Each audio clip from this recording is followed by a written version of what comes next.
अस्सलाम वालेकुम रहमतुल्लाह। एक दिन मैं मोबाइल खोलिया तो सामने एक बाबा जी की वीडियो मैनू नज़र आई। तो उन्होंने ना कोई बंदा इंटरव्यू लै रहा सी ते उन्होंने पुछ रहा सी बाबा जी तुहाडी उम्र किन्नी है। बाबा जी ने दस्सिया भी मेरी उम्र 105 साल है। तो बाबा जी बिल्कुल सेहतमंद सन।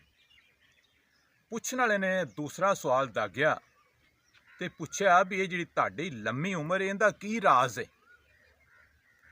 बाबा जी ने कहा बेटा कोई खास राज तो नहीं, लेकिन मेरी एक आदत है, मैं सुबह जल्दी उठना तो दोबारा मैं नहीं सौंदा।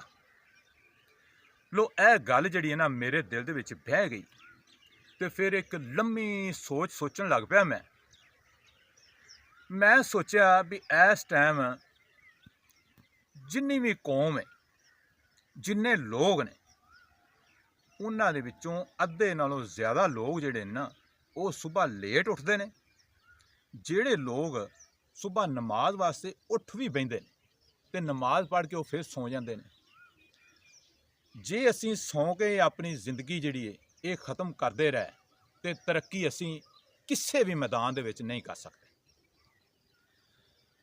बड़े नेक लोग भी जिहड़े ने, जिहड़े मदारस ने, जिन्हां दे विच बच्चे पढ़ते हैं, उन्हां दे विच भी जाके मैं वेख्या भी बच्चे सुबह सुबह उठते हैं, नमाज पढ़ते हैं, नमाज तो बाद कुरान मजीद पढ़ते हैं।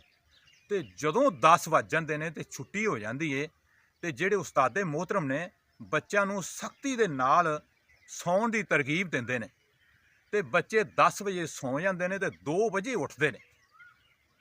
ये आदत कोई एड्डी अच्छी नहीं है। जिहड़ा बच्चा 10 बजे सौ जाता है तो 2 बजे उठता है, तो उठ के फिर अपनी तालीम हासिल कर लैंदा है, मेहनत करता, अपना सबक याद करता है, वो तरक्की किहड़े टाइम पर करेगा।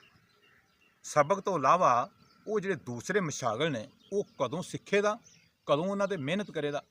जदों बच्चे मदारस दे विचों फारग भी हो जाते हैं, ओला माँ बन जाते हैं, हुफाज कराम बन जाते हैं, उन्होंने भी तुसीं अक्सर वेखो। तो मैं ये इसलाह वास्ते गल करना पिया, तनकीद नहीं करता पिया। जिन्ने ओला माँ ने, हाफज ने, वो नमाज तो बाद सौ जाते हैं, फिर 12 बजे तक 1 बजे तक सुत्ते ही रहिंदे। ये अच्छी आदत नहीं है। बाकी साडा तबका वो रह गया जिहड़ा मुलाजम है। जिहड़े मुलाजम ने वो सुबह लेट उठते हैं तो जिहड़े 2 बजे तक ड्यूटी करते हैं, ड्यूटी करके आन के फिर सौ जाते हैं, वो शाम तक सुत्ते ही रहिंदे। जे सौंदा नहीं तो बिजनेसमैन नहीं सौंदा। जिहड़ा सुबह टाइम नाल उठदा है, सारा दिन अपना काम करदा है ते रात तक जिहड़ा ना वो जागदा ही रहिंदा है ते टाइम नाल सौंदा है, सुबह फिर टाइम नाल उठ पैंदा। मजदूर आदमी नहीं सौंदा।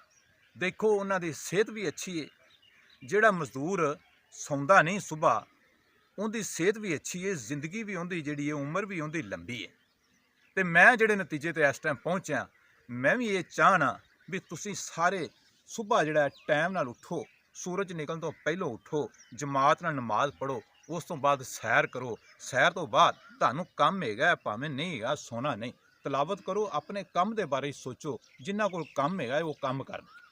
लिहाजा सारे अज ही मुसम्मम इरादा करो भी असीं सुबह उठ के तो दोबारा नहीं सवांगे। अगर तुहानूं मेरी वीडियो अच्छी लगी, इनू अगे शेयर कर दो, चैनल नूं सबसक्राइब करो तो लाइक करो, एक अच्छा या कमेंट करके मशकूर करो। अस्सलाम वालेकुम वरहमतुल्लाहि वबरकातुहू।